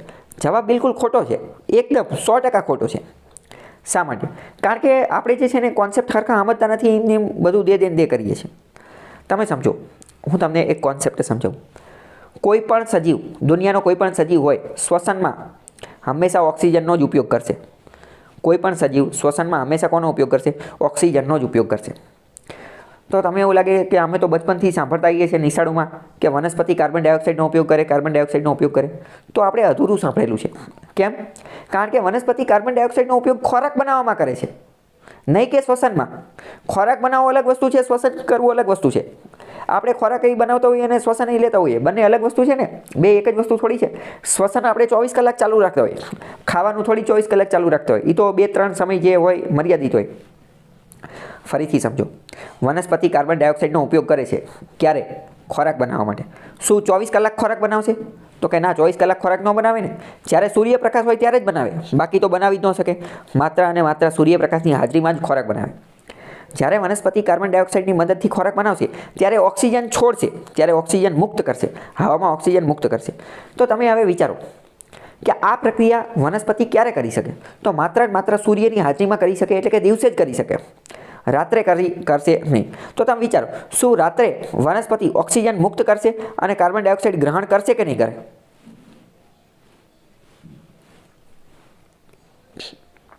રાત્રે વનસ્પતિ કાર્બન ડાયોક્સાઇડ પ્રાપ્ત કરશે અને ઓક્સિજન મુક્ત કરશે. આ પ્રક્રિયા કરશે કે નહીં કરે? આ પ્રકારની પ્રક્રિયા કરશે જ નહીં. કેમ? કારણ કે આ પ્રક્રિયા તો થાય ક્યારે? આ પ્રક્રિયા ત્યારે જ થાય જ્યારે પ્રકાશ સંશ્લેષણ થાય, જ્યારે ફોટોસિન્થેસિસ થાય, જ્યારે સૂર્ય હોય, જ્યારે દિવસ હોય સૂર્યપ્રકાશની હાજરીમાં તો એ કાર્બન ડાયોક્સાઇડ પ્રાપ્ત કરે, ત્યારે જ ખોરાક બને. અત્યારે તો ખોરાક બનાવવાની પ્રક્રિયા તો ચાલુ નથી. મતલબ કે ચલો હું તમને પ્રશ્ન પૂછું, શું વનસ્પતિ 24 કલાક ખોરાક બનાવશે? તો કે ના, 24 કલાક બની જ ન શકે. સૂર્ય હોવો જરૂરી છે. તો માત્ર અને માત્ર જ્યારે દિવસ સૂર્ય હશે ત્યારે જ બનશે. પણ શું વનસ્પતિ 24 કલાક શ્વસન કરશે? તો કે હા, શ્વસન તો 24 કલાક જ કરવું પડે. તો શ્વસનમાં જે છે, શ્વસનમાં એમાં તો ઓક્સિજનનો જ ઉપયોગ કરવો પડે. તમે ઘણી બધી વાર સાંભળેલું હશે અમુક મોટા લોકો પાસે કે રાત્રિના સમયે વૃક્ષોની નીચે બેસાય નહીં. રાત્રિના સમયે વૃક્ષોની નીચે બેસાય નહીં. એનું એક કારણ આ પણ છે. સમજાણું? કેમ? કારણ કે રાત્રે વનસ્પતિ ઓક્સિજન નથી દેતી. આપણને એવું લાગે કે આ તો ઓક્સિજન મળે. ઓકે, સમજાણું કે ન સમજાણું? કે વનસ્પતિ 24 કલાક શ્વસન કરે છે પણ 24 કલાક ખોરાક બનાવતી નથી. બરાબર? ટૂંકમાં હવે તમારે અત્યાર સુધીનો જે વર્ષો જૂનો ડાઉટ હતો સોલ્વ થઈ ગયો કે નહીં? વનસ્પતિ ખોરાક બનાવવા માટે કાર્બન ડાયોક્સાઇડનો ઉપયોગ કરે છે, નહીં કે શ્વસન માટે. શ્વસન માટે તો ફરજિયાત બધા સજીવો ઓક્સિજનનો જ ઉપયોગ કરે છે. ઓકે, આગળ આ બુકની અંદર આપેલું છે, મેં વ્યવસ્થિત ચલાવેલું પણ છે. એકવાર તમે વાંચો ત્યારે જોઈ લેજો. બરાબર? હવે સૌથી મોટું ચક્ર છે. આપણે અલગ અલગ ચક્રો ભણવાના છે. બધા ચક્રો હું તમને ચલાવી દઉં. સૌથી મોટું ચક્ર છે bio Jio chemical cycle. Bio એટલે સજીવ, જીવો એટલે ભૂ, એટલે કે જમીન, જીવો એટલે કે ભૂ એટલે કે જમીન, અને કેમિકલ એટલે કે રસાયણ, કાર્બન, નાઇટ્રોજન, ઓક્સિજન, આ બધા. તો આ બધાની સાયકલ છે. આ એક સૌથી મોટી સાયકલ છે, બાયો જીઓ કેમિકલ સાયકલ. એની નીચે એક નાની સાયકલ છે વોટર સાયકલ. એની નીચે એક બીજી સાયકલ છે નાઇટ્રોજન સાયકલ. ત્રીજી સાયકલ છે કાર્બન સાયકલ. ચોથી સાયકલ છે ઓક્સિજન સાયકલ. સમજાણું? મેઇન સાયકલ કઈ છે? Bio Jio chemical cycle. અને એની નીચે બીજી સાયકલ છે. સાયકલ એટલે શું? આપણે જોઈ લીધું કે સજીવ અને નિર્જીવને જોડતી કડી, એ બંનેની વચ્ચે સંકલન, પરસ્પર લેના દેના જે થશે એ. બરાબર? જૈવિક કે અજૈવિક, રાસાયણિક, જૈવિક તત્વો જે છે, જૈવિક તત્વો એ શરીરની અંદર ઘૂસશે, ફૂડ ચેઇનની અંદર ઘૂસશે, તો એને ત્યારે જે છે આ ચક્ર એક્ટિવેટ થશે. ઓકે, ચલો સૌથી પહેલાં નાઇટ્રોજન ચક્ર. નાઇટ્રોજન ચક્ર જુઓ, એની માટે પાના નંબર 34 ઉપર આવી જાઓ. નાઇટ્રોજન ચક્ર શું કહે છે? તો પહેલાં તો શું વાતાવરણમાં નાઇટ્રોજન છે? તો કે હા છે જ ને, 78% છે. પણ શું સજીવની અંદર છે? તો કે સજીવની અંદર નથી. આપણે વાતાવરણમાંથી ડાયરેક્ટ નાઇટ્રોજન લઈ શકીએ નહીં, કારણ કે આપણે શ્વાસમાં તો ઓક્સિજન લઈએ છીએ ને. જો આપણે ડાયરેક્ટ શ્વાસમાં નાઇટ્રોજન લઈ લેતા હોત તો આ નાઇટ્રોજન ચક્રની જરૂર હતી નહીં. પણ વાતાવરણમાં 78% નાઇટ્રોજન છે, પણ આપણે એ બધા નાઇટ્રોજનને ડાયરેક્ટ લઈ શકતા નથી. તો કઈ રીતે આવશે એ જોઈએ. અને નાઇટ્રોજન આપણા શરીર માટે પાછો ખૂબ જ જરૂરી છે. શા માટે જરૂરી છે? કારણ કે નાઇટ્રોજન જે છે, નાઇટ્રોજન એ એમિનો એસિડ જે છે ને, એમિનો એસિડ એનો મુખ્ય ભાગ જ નાઇટ્રોજન છે. એમિનો એસિડની અંદર મેઇન કન્ટેન્ટ, મુખ્ય ભાગ શું છે? તો કે એમિનો એસિડની અંદર મુખ્ય ભાગ છે નાઇટ્રોજન. વિધાનવાળા વાક્યમાં પૂછી જશે પ્રશ્ન. થાય કે તો એમિનો એસિડની આપણે શું જરૂર છે? એ એટલા માટે જરૂર છે કારણ કે પ્રોટીનનો મેઇન સોર્સ, પ્રોટીનના પિતાજી, પ્રોટીનની અંદર મુખ્ય શું છે? પ્રોટીનની અંદર મુખ્ય છે એમિનો એસિડ. અને પ્રોટીનની તો આપણા શરીરને ખાસ જરૂર છે ને. બરાબર? સૌથી મોટું પ્રોટીન આપણા શરીરમાં કયું છે? તો કે ડીએનએ. ડીઓક્સીરિબોન્યુક્લિક એસિડ. બરાબર? એમાં પણ એક રીતનો એમિનો એસિડ જ હોય છે. એક સાયકલ યાદ રાખો. પ્રોટીનની અંદર શું હોય? Amino acid. એમિનો એસિડની અંદર શું હોય? તો કે નાઇટ્રોજન. અને નાઇટ્રોજનની આપણે ખાસ જરૂર છે. પ્રોટીનની અંદર એમિનો એસિડ, એમિનો એસિડની અંદર નાઇટ્રોજન. ખ્યાલ આવ્યો? હવે નાઇટ્રોજન આપણા શરીરમાં કઈ રીતે આવે છે એ સમજીએ. નાઇટ્રોજન જે છે એ પહેલાં તો હવામાં છે, એટલે કે વાતાવરણમાં છે, વાયુ સ્વરૂપે છે. હવામાં, વાતાવરણમાં વાયુ સ્વરૂપે છે, બીજે ક્યાંય છે નહીં. તો જ્યારે વીજળીનો ચમકારો થાય ને, ત્યારે વીજળીનો ચમકારો નાઇટ્રોજન હારે પ્રક્રિયા કરે અને નાઇટ્રોજન નાઇટ્રેટ સ્વરૂપમાં ભળી જાય. અને નાઇટ્રેટ સ્વરૂપમાં એ જમીનની અંદર ઘૂસી જાય. અત્યારે નાઇટ્રોજન હવામાંથી ક્યાં આવી ગયો? જમીનમાં આવી ગયો. ખ્યાલ આવ્યો કે ન આવ્યો? જ્યારે વીજળીનો ચમકારો થશે ત્યારે નાઇટ્રોજન નાઇટ્રેટ બની જશે અને એ જમીનની અંદર ઘૂસી જશે. ઓકે, ખ્યાલ આવ્યો કે નહીં? હવે જમીનની અંદર ઘૂસી ગયો તો બેક્ટેરિયા નાઇટ્રોજનનું એમોનિયામાં રૂપાંતર કરશે. બેક્ટેરિયા જે છે ને બેક્ટેરિયા એ જમીનની અંદરનો જે નાઇટ્રોજન જે છે એને એમોનિયામાં રૂપાંતર કરી નાખશે અને આ જ એમોનિયાનું બીજા બેક્ટેરિયા જે છે એ નાઇટ્રેટમાં રૂપાંતર કરશે અને આ જે નાઇટ્રેટ જે છે એ વનસ્પતિ પોતાના મૂળ વાટે પોતાની અંદર લઈ લેશે અને પછી વનસ્પતિમાંથી તો આપણી અંદર આવી જશે. આપણને પ્રશ્ન થાય કે વનસ્પતિ નાઇટ્રેટને લઈ લે છે, ડાયરેક્ટ નાઇટ્રોજનને કેમ નથી લેતી? તો કે વનસ્પતિ પાસે એવી શક્તિ નથી કે ડાયરેક્ટ નાઇટ્રોજનને વનસ્પતિમાંથી લઈ શકે. વનસ્પતિ પાસે એવી શક્તિ છે કે ડાયરેક્ટ કાર્બન ડાયોક્સાઇડને લઈ શકે, પણ નાઇટ્રોજનને લઈ શકે એવી શક્તિ નથી. એટલે આ પ્રક્રિયા કરવી પડે છે. તો સૌથી પહેલાં શું થાય કે હવામાં નાઇટ્રોજન હોય, એમાંથી શું બને? તો કે નાઇટ્રેટ બને. નાઇટ્રેટ જમીનની અંદર છે એમાંથી એમોનિયા બનાવે, એમોનિયામાંથી નાઇટ્રેટ બનાવે અને એમાંથી પાછી વનસ્પતિ લઈ લે. બરાબર.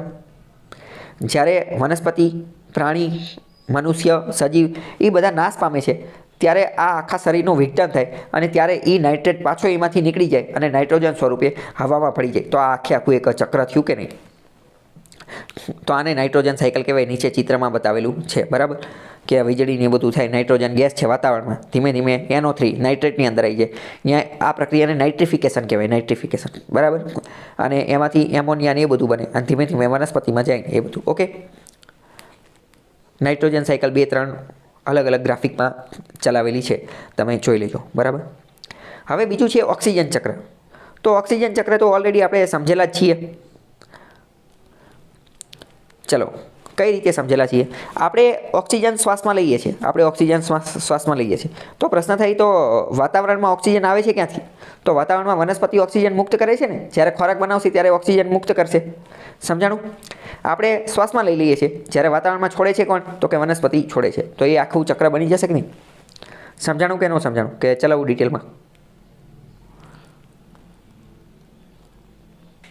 ચલો, નીચે જો ક્વેશ્ચન આપેલો છે 39 ક્વેશ્ચનની અંદર મેં તમને જે પૂછ્યું એ રીતે વનસ્પતિ શ્વસનમાં કયો વાયુ લે છે? કહી શકશો? શ્વસનમાં કયો લે છે? ઓક્સિજન. કાર્બન ડાયોક્સાઇડ તો ખોરાક બનાવવા માટે લે છે. જો અહીંયા એ જ વિધાન જે છે એ આપેલું છે. વનસ્પતિ અને પ્રાણીઓ શ્વસન ક્રિયા દરમિયાન હવામાંથી ઓક્સિજન લે છે. આનો મતલબ શું? એ વનસ્પતિ હોય, પ્રાણી હોય, ફૂગ હોય, ગમે હોય, કોઈ લેવા દેવા નથી. શ્વસનમાં તો હંમેશા ઓક્સિજન જ વપરાય. શ્વસનમાં હંમેશા ઓક્સિજન વપરાય. લીલ હશે તો એ પણ શ્વસનમાં તો ઓક્સિજન જ વાપરશે. બરાબર. અને કાર્બન ડાયોક્સાઇડ વાયુ બહાર કાઢે છે. આ પ્રકાર સંશ્લેષણની પ્રક્રિયાને એ આપેલું છે. ઓકે. ચલો, હવે કાર્બન ચક્ર જોઈએ. કાર્બન ચક્ર આપણે જોઈ લીધું છે. શું તમને યાદ છે ખરા? ક્યારે જોયું એ? રાઈટ. થોડી વાર પહેલાં આપણે જે કાર્બોહાઈડ્રેટ્સનું એ જોયું એ કાર્બન ચક્ર હતું. કાર્બોહાઈડ્રેટ્સ. બરાબર. કે વાતાવરણમાં કાર્બન ડાયોક્સાઇડ છે, વનસ્પતિ એમાંથી ખોરાક બનાવશે અને એ કાર્બન ડાયોક્સાઇડ એનું શેમાં? કાર્બોહાઈડ્રેટ્સની અંદર રૂપાંતરણ કરી નાખશે. બરાબર. અને એમાંથી ધીમે ધીમે બીજાની અંદર જે છે એ જતું રહેશે. તો આ આખી વસ્તુને કાર્બન ચક્ર જે છે એ કહે છે. અને જ્યારે સજીવ મૃત્યુ પામશે ત્યારે એનું ડિકમ્પોઝ, વિઘટન થશે ત્યારે આ કાર્બોહાઈડ્રેટ્સ વળી પાછો જે છે એ જમીનમાં પડી જશે. અને આ જે અશ્મિભૂત ઈંધણ, ફોસિલ ફ્યુલ્સ, કોલસો, પેટ્રોલિયમ એ ધીમે ધીમે આવી જ રીતે બનતા હોય છે. ઓકે. કાર્બન ચક્ર અને આ બધું જે છે એ ફોટામાં ને એ બધામાં પણ આપેલું છે. તમે એકવાર તમારી રીતે જોઈ લેજો. બરાબર. કાર્બન ચક્ર કઈ રીતે કામ કરે ને એ બધું. ચલો, ફૂડ ચેઇન આપણે ચલાવી દીધી. આટલામાં કંઈ ડાઉટ હોય તો પૂછો. બરાબર. જૈવ વૈવિધ્યનું જતન, બાયોડાયવર્સિટી અત્યંત મહત્વનો ટોપિક છે. બરાબર. બાયોડાયવર્સિટી એટલે શું? તો કે જૈવ વિવિધતા. જ્યાં જેટલી વિવિધતા જોવા મળતી હોય. ફોર એક્ઝામ્પલ, ચલો કે એક જંગલ છે, સમજો કે એક ખેતર છે, ત્યાં ખાલી ગલગોટા જ વાવેલા છે, તો આની અંદર કોઈ જૈવ વિવિધતા ન કહેવાય. પરંતુ માની લો કે એક એવું જંગલ છે કે જ્યાં ઘણા બધા સજીવો, ઘણા બધા પશુઓ, પંખીઓ, પક્ષીઓ, પ્રાણીઓ, વનસ્પતિઓ, માઇક્રો ઓર્ગેનિઝમ, લીલ, આ બધું જોવા મળે છે. તો અહીંયા જૈવ વિવિધતા કહેવામાં આવે. ઘણી બધી સ્પીસીસ છે, ઘણી બધી પ્રજાતિઓ છે. બરાબર. ઘણી બધી સ્પીસીસ, ઘણી બધી પ્રજાતિઓ છે. તો જ્યાં વધુ પ્રજાતિ જોવા મળતી હોય તો એને શું કહેવાય? બાયોડાયવર્સિટી કહેવાય. બાયોડાયવર્સિટી જીનેટિક રીતે અને બીજી અલગ અલગ રીતે જે છે એ માપવામાં આવતું હોય છે. બરાબર. ઓકે. ચલો, તો બાયોડાયવર્સિટી એ ખબર પડી ગઈ કે પ્રાણી સૃષ્ટિ, માનવને બધી અલગ અલગ જે સૂક્ષ્મ જીવોને એ બધું આવેલું છે. Most important topic. ભારતની અંદર 10 જેટલા બાયોડાયવર્સિટી ક્ષેત્ર નક્કી કરવામાં આવેલા છે. 10 અલગ અલગ એવી જગ્યા છે કે જ્યાં બહુ ખતરનાક લેવલની બાયોડાયવર્સિટી આવેલી છે. પહેલું છે ટ્રાન્સ હિમાલય. બીજું હિમાલયનો એરિયા. ટ્રાન્સ હિમાલય એટલે કયો? તો કે હિમાલયની પર્વતને વટીને જે આવેલો હોય ને, કોઈ પણ જગ્યાએ ટ્રાન્સ શબ્દ વપરાય ને એટલે કે એને વટીને જતું રહેવું. રશિયાની અંદર એક ટ્રેન ચાલે છે, ટ્રાન્સ સાઇબેરિયન ટ્રેન. તો એનો મતલબ શું? કે સાઇબેરિયાના પર્વતને ઓળંગીને એ આપણને લઈ જાય. તો એટલે કે એને ઓળંગીને જતું રહ્યું, એને વટીને જતું રહ્યું. તો ટ્રાન્સ હિમાલય એટલે શું? તો કે હિમાલયની પર્વતમાળા વટી અને પછી જે આવેલું છે ને તો એ કે ટ્રાન્સ હિમાલય. ટ્રાન્સ હિમાલય. પછી છે હિમાલય પ્રદેશ. હિમાલય પ્રદેશ એટલે કે જ્યાં હિમાલય છે એ. પછી છે રણ પ્રદેશ, ભારતનો અમુક જે રણ પ્રદેશ છે એ. પછી અર્ધ શુષ્ક પ્રદેશ, પછી પશ્ચિમ ઘાટ, પછી દક્ષિણનો દ્વીપકલ્પીય પ્રદેશ, ગંગાના કિનારાના મેદાનો અને ઉત્તર પૂર્વ ભારત. આ ભારતના 10 મોસ્ટ ઇમ્પોર્ટન્ટ બાયોડાયવર્સિટી ક્ષેત્ર છે કે અહીંયા સૌથી વધુ બાયોડાયવર્સિટી જોવા મળે છે, કે જ્યાં અલગ અલગ ઘણી બધી સ્પીસીસ પ્રજાતિઓના પક્ષીઓ, પ્રાણીઓ, વનસ્પતિઓ આ બધું જોવા મળે છે. ઓકે, ખ્યાલ આવ્યો? આ ઉપરાંત ટાપુઓ અને કિનારાના પ્રદેશો પણ છે. ટાપુઓ અને કિનારાના પ્રદેશો પણ છે. ઓકે, આ બધામાંથી આપણે ગુજરાતની અંદર જે છે એ 4 આવેલા છે. કયા કયા? તો કે ગુજરાતમાં રણ પ્રદેશ આવેલો છે, અર્ધ શુષ્ક પ્રદેશ આવેલો છે, પશ્ચિમ ઘાટની પર્વતમાળા આવેલી છે અને દરિયા કિનારાનો પ્રદેશ આવેલો છે. તો આ આટલું જે છે એ ભારતમાં આવેલું છે, એ પણ તમારે યાદ રાખવાનું છે. ઓકે, બસ બાયોડાયવર્સિટીમાં એટલા પોઈન્ટ જે છે એ મહત્વના.